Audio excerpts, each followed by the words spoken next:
Alright, so welcome back po sa ating panibagong vlog mga kahambol. Anyway, ay kamusta po kayong lahat? Well, of course, I hope that we are all doing good po. So, bali sa bidyong ito, ay aalamin naman po natin ang pinagmulan ng pangalan ng Navotas City. Patay! Yari!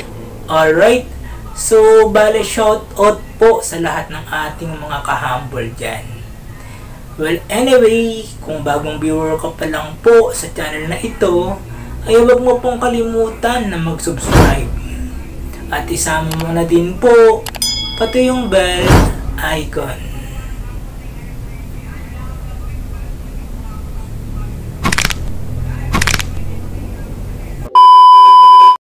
Alright, so based on my own research po mga kahambol, di umano ang pagguho daw po ng lupa sa pagitan ng Tondo at Malabon ang siyang pinagmulan ng pangalan ng bayan na ito.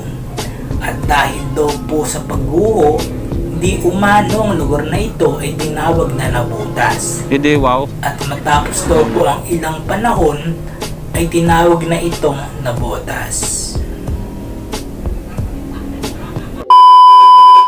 Alright, so karagdagang kaalaman lang po mga kahambol. Ginagawa mo? Alam niyo na po ba, hindi umano ang orihinal na pangalan daw po ng bayan ay San Jose de Navotas. Hindi totoo yan. Ito Bola lang yan. ay bilang parangal daw po sa patron nitong si San Jose.